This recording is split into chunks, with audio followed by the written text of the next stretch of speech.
All right, Dre. The great debate of the 2016-2017 NBA season is who the most valuable player should be. And everyone's saying Russell's got it in the bag. Oh, triple-double, triple-double. I want to hear your thoughts. Who is the NBA MVP this year? LeBron James. LeBron James is the MVP every year. Why? Because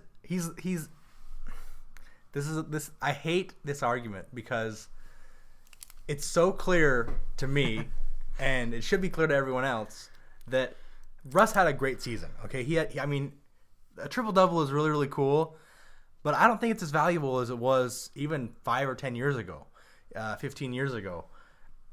LeBron James is the best player in the league. We know that. I agree. Why best player in the world. Why do we not give the best player in the NBA the best award every year? Like, it just doesn't make sense to me. I don't know.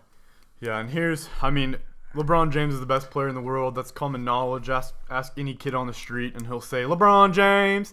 But here's the thing. The most valuable player award, the definition of that is the most valuable player to their respective teams. And that's why Russell Westbrook is going to get it. I think it's become more of who had the best season award. But see, the title of the award isn't who's the best player in the world. If it was who's the best player in the world, LeBron gets it since 2009. I understand that. I get it. But, I just feel like it's become, like I said, whoever had the best season.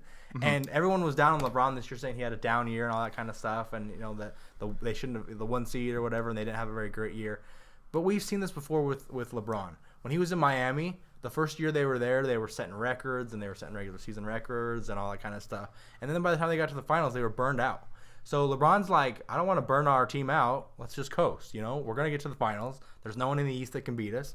Let's just coast. And so that's kind of the thing that I think people look at LeBron and fault him for, is because he doesn't care about the regular season. But that doesn't mean that he still shouldn't win the MVP. He had an amazing year. There's only been how many people have averaged the most rebounds in their career in year 14? Not very much. LeBron. That's it. Who has averaged the most assists in their career in their 14th year of their career? Let me guess. LeBron James. LeBron. That's it. He's had statistically better numbers than he has this year in his 14th NBA season than anyone in their 14th NBA season. And we're going to fall in love with this triple-double thing. We're going to look back in a year or two when LeBron has won 2 or 3 more championships. Oh, okay. And you hearing this, Curry? Did you hear that? And we're gonna say, why do we give Russell Westbrook the MVP? Because I think here's my thing about the triple-double. Is it's more common now. Like we saw 100 and how many triple-doubles we see this year? A lot. 130 People do something. freak out about it.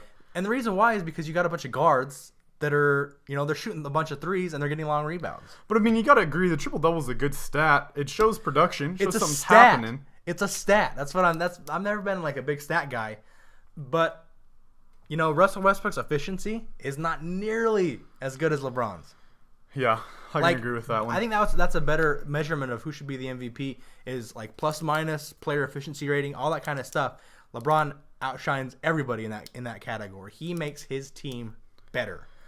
Yeah, well, LeBron James we've established as the best player in the world. He's been since 2009, since 10, and he's certainly worthy of the MVP this year. But I'm going to tell you why he's not going to get it. And here's the reason why. Well, I don't think he'll get it. I definitely don't think he'll get it. I think Russell Westbrook will get it. I just don't think that he deserves it. And here's the argument against him. The most valuable player is the MVP to their team.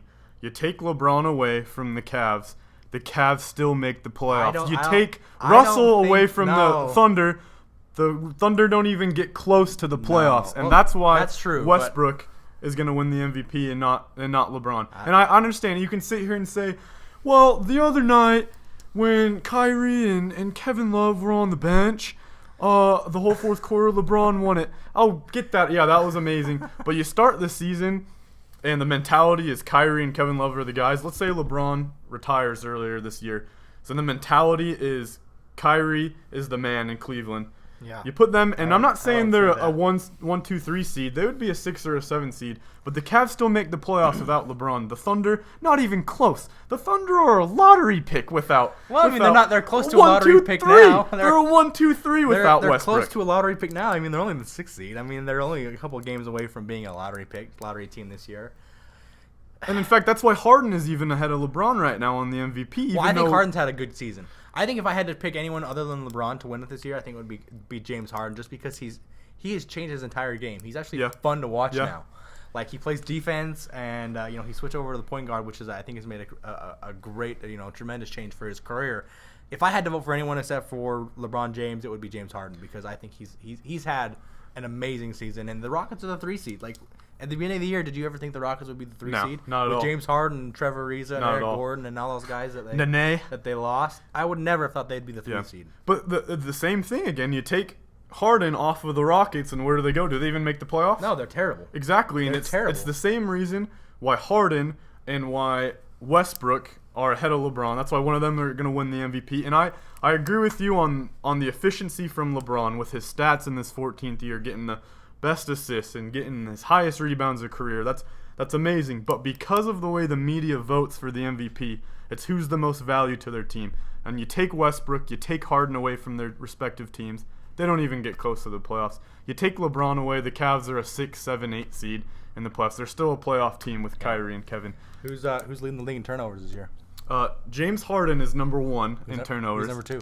And number 2 is Russell Westbrook. But Dre, who's tied for 3rd? It doesn't matter. LeBron James. Russell Westbrook and James 1, 2, Harden 3 is LeBron, Harden, Westbrook. They're gonna break the record twice, both of them in the same season, of most turnovers in a season. But LeBron's right there with them, so the turnover thing. But LeBron touches the ball as much as they do. I mean, I can live with LeBron turning the ball over because he's got such a higher player efficiency rating, and he means more to his team than anyone else. So now that we've covered this, Dre, why should Russell win the MVP this year? I mean, I gotta kind of go back on what I said earlier. I mean, averaging a triple-double is a pretty amazing feat. I mean, there's a reason we haven't seen it for 40 some odd years, since Oscar Robinson. But I think that's going to be the reason why. I mean, he did have the best season, and that's why I think that's why he'll win it, because it's now become who had the best season award, not who is the most valuable. You make some good arguments about the value to the teams. I disagree with you with the Cavs. I don't think they would make the playoffs if LeBron. Come on, man, Kyrie, we're gonna do this again. I know you can say, well, what about when the Cavs just got on the team? Dude, he was a rookie then. Now, Kyrie is one of the best point guards, if not the best point guard in the league. So you're saying in a weaker conference, the East, not as weak as it used to be, but still a weaker conference with 2 All-Stars, Love and Kyrie, you don't think they're going to make the playoffs? I stand by what I said. Dre, come on, man. LeBron's amazing, and he's a huge value. But do not let the last game be an indicator for the whole season. If the mentality was Kyrie and Kevin Love the whole season, they would be in the playoffs. How many games did the Cavs win when LeBron sat this year? You tell me. 0. But see, if the mentality at the very beginning of the season was Kyrie's the man, so this is LeBron's team, they would be a 6 or a 7. Come on, man. I don't think so. Come on. I don't agree. I know you love LeBron, and he's amazing, blah blah blah. But the Cavs would still be a playoff team without him. Yeah, I don't know. I guess we don't ever have to wonder really about that argument.